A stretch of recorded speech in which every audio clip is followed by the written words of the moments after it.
Today I'm going to show you my foolproof 5-step process to make perfect cocktail sandwiches.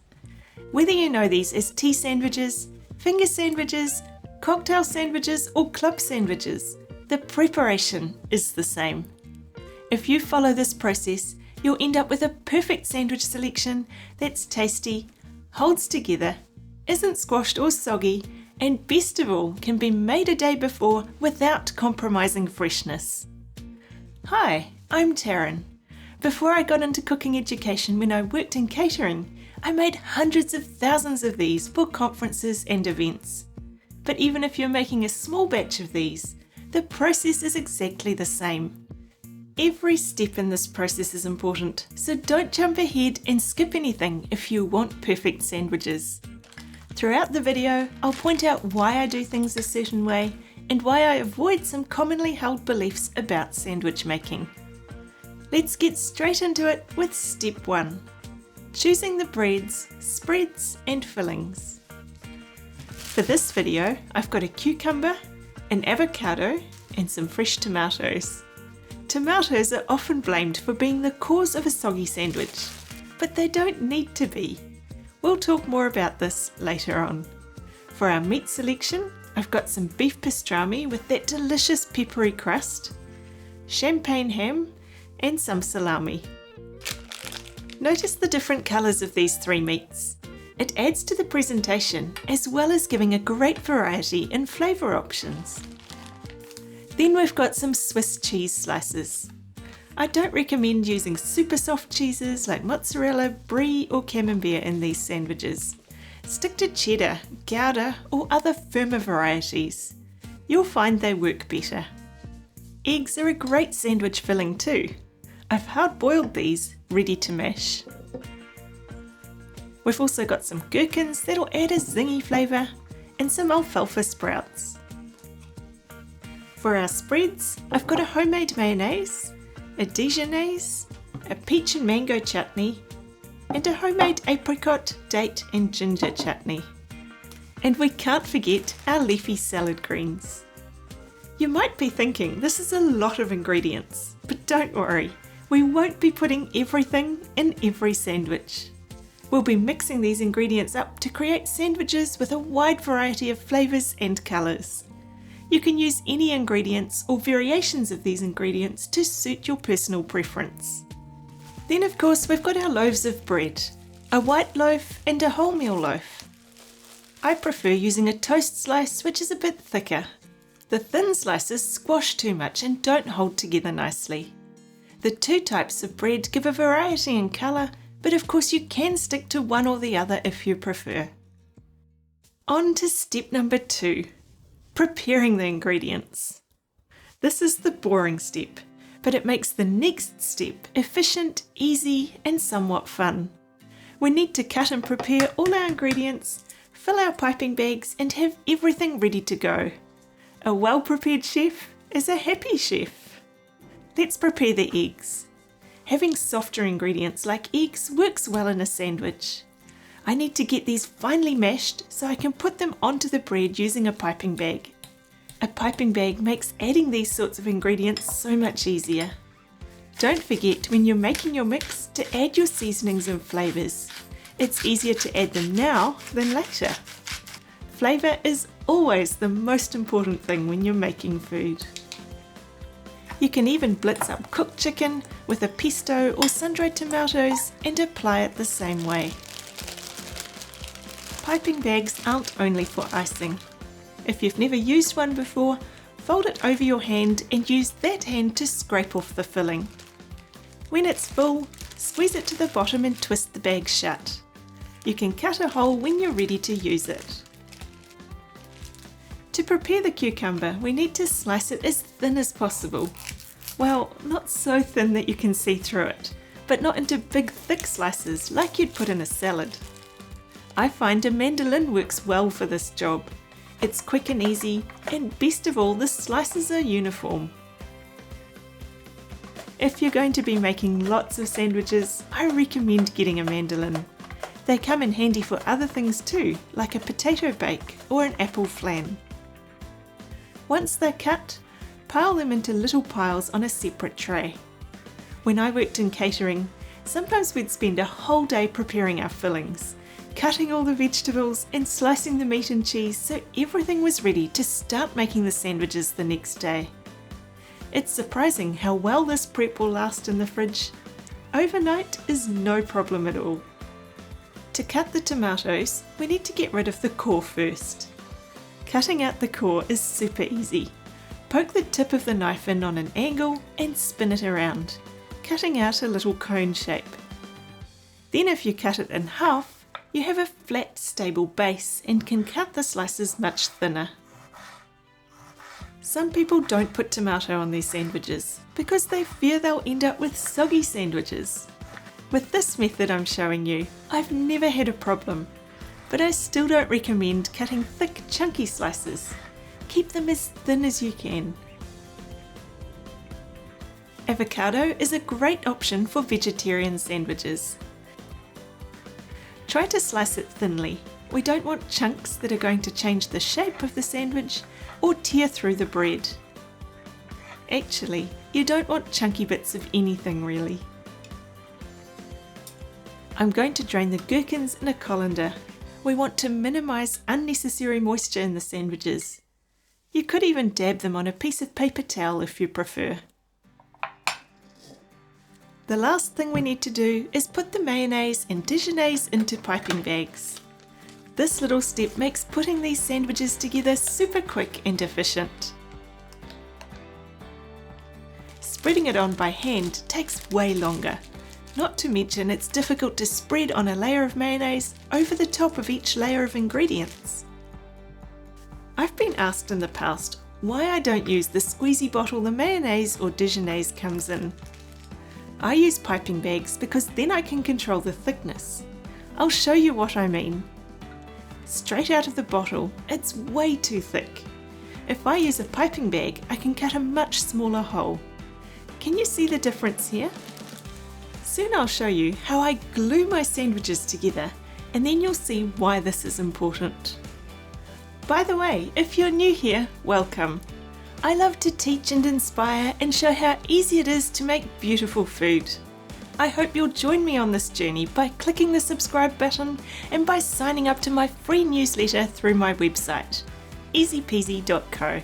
There's a link in the description below. Step number 3, making the sandwiches. I'm making 6 sandwiches here, or what is known as 6 runs, each with 3 layers of bread. I'm laying out the bread like this so that the colour of the bread is alternating. I don't want every sandwich to be white with a wholemeal centre. I want half of them to be wholemeal with a white centre. This little trick helps you create a wide variety of sandwiches with different breads, fillings and flavours. It sounds confusing, but it won't be soon. If you've got more bench space, you can keep this production line going on or up. Another tip here is to make sure your bread isn't squashed. You want to use nice square pieces. If they're squashed, you end up with these dents, which become a real pain when you come to cutting your sandwiches. It means you end up having to cut more off and therefore have more wastage. The first thing we need is a layer of mayonnaise or Dijonnaise. This is what I call the glue, and this helps to keep the sandwich together and stop it falling apart. If you don't like mayonnaise or Dijonnaise, choose a dressing that's a similar consistency. Sour cream thinned down with a little pesto works well and tastes amazing. Or maybe you have some other spread or dip in mind. For me, the first layer is always the lettuce leaves. Break them up a bit if you need to get edge-to-edge coverage. I also like to throw in a few of the different coloured leaves if I have them for added colour. Then we need to add another layer of mayonnaise or Dijonnaise. We need to keep alternating these between each layer of ingredients so that everything is nicely glued together. Next I'll add the cucumber. See how easy it is to pick up a little stack and lay them out on the sandwich. Having the prep done beforehand definitely saves time in this step. The less time the bread is sitting out, the less likely it is to start drying out. And yes, you guessed it, we need another layer of mayonnaise. Now it's time to add the tomato. I like to have the tomato quite central in the sandwich. Then the squirt of glue layer. This time it's the Dijonnaise again. I find adding about 3 fillings to each layer is plenty. So after this, I usually add the second row of bread. Don't just slap it on. Make sure you line up the crusts at the bottom. This will pay off when you come to cutting them. Now we can add our chutney flavourings. I've got 2 options. They're both different colours, which adds to the visual appeal. There's the darker apricot date and ginger chutney, and the lighter coloured peach and mango chutney. If I alternate between these as I go, it will also help to create a wide variety of flavour combinations. I'm spreading these on since there's only a few sandwiches, but if I was doing any more, I'd put these in piping bags too. Why don't I butter the bread is a question I often get asked. Butter is a great moisture barrier, but I find when using this 5-step sandwich making process, it isn't necessary. With all these flavours, we wouldn't taste the butter. Not to mention, it's much more time consuming to spread it onto the 4 sides of bread in each of the sandwiches. When you're making a lot of these, that time really adds up. If I was making simple sandwiches with only 1 or 2 filling flavours, I would use butter because you would taste it. But in my opinion, there's no need to use it here. Next, I like to add the meat fillings. The first run I'll keep vegetarian, so I'll replace the meat with avocado. Then I'll alternate the meat on the next runs, so there's some variety. Not all the white sandwiches will have ham, for example. Use as many slices as you need to cover the piece of bread. You can cut the slices to fit better if necessary. Some other alternative meats I sometimes use are smoked salmon, mortadella, roast turkey or shredded chicken. And we can't forget, it's time for the glue again. To add the remaining fillings, I'll add egg to the first 2. See how quick and clean it is to put this on when it's in a piping bag ready to go? The next 2 can have cheese. Here's where the variety is becoming obvious. You can see here how the mix of ingredients is creating different flavour combinations. The last 2 can have the alfalfa sprouts. These are a tasty little addition. Spread them all over, but in a thin layer. I'll also add the gherkins to the cheese sandwiches.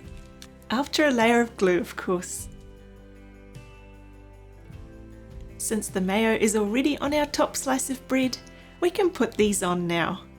Try to keep these lined up too. And that's them all made, but we're not done yet. Let's get on to step number 4, wrapping. This is probably the most important step. Well, actually, that's not entirely true. If you haven't done the first 3 steps well, then wrapping isn't going to magically transform these into perfect sandwiches. We need to stack and wrap these sandwiches to compress them and stick them together. Make sure you stack them evenly and neatly with the bottom edges lined up. I keep the stacks to a maximum of 3 sandwiches or 9 pieces of bread high. If you go higher, the bottom sandwich will compress too much and get a bit squashed. If we'd made an uneven number of sandwiches and we put this one up here like this, we'd end up with big dents in the lower sandwich, which we don't want. So always keep your stacks even. Now we need to wrap these. You can use compostable wrap for this. Do 1 layer right over the top, applying some gentle pressure, and then go around the tray again, applying pressure to compact these sandwiches. This is a lot of wrap, which is why I suggest using a compostable wrap, but it is necessary to get the compression we need. I've tried various other methods, but have found this one works best. You can also reuse the wrap to cover the sandwiches when they're cut. And that's it. They're ready for the fridge. You can do all this the day before you need them. And just in case you're thinking they won't be fresh a day later, I challenge you to try this method and see for yourself. They'll be just as fresh and they'll look so much better presentation-wise when they've had a chance to compress. On to step 5, cutting and plating. This final step is my favourite part of the process, where all our efforts from the previous steps really pay off. Look at our beautifully pressed sandwiches. For a sandwich platter like we're making, I always cut the crusts off, but of course you can leave them on if you want to. You need a serrated knife for cutting the sandwiches. You know, a chef's knife just won't cut it. A serrated knife can saw through them, whereas a chef's knife will just squash them. If your sandwiches haven't been stacked nicely, you'll end up having to cut more off to get rid of the crusts. If your bread had big dents, like I showed you when we laid out the bread, you'll also have to cut further into the sandwich to get all the crusts off. Even if you choose to leave the crusts on, if they've been nicely lined up in the making process, they'll still look better when they go on the platter. Have you ever noticed that a slice of bread isn't square? It's actually a rectangle. So when you cut it into triangles, the opposite sides are the same size. If you were to mix all these pieces together, it looks mismatched and untidy. So keep these opposite sides together for a much better looking presentation. Even though the sandwiches have been compressed, I'm still being very gentle while cutting them. I'm using a flat hand so my fingers don't dent the soft bread. I'm also quite pedantic and keep all these little pairs together. I know they've been cut together, so they're exactly the same size. You can go to all the effort of making delicious sandwiches that are even cut nicely, but plate them badly and none of your efforts will be appreciated. You can also cut finger sandwiches. Either in halves or in thirds looks good. I love plating these side on so you can see the filling layers.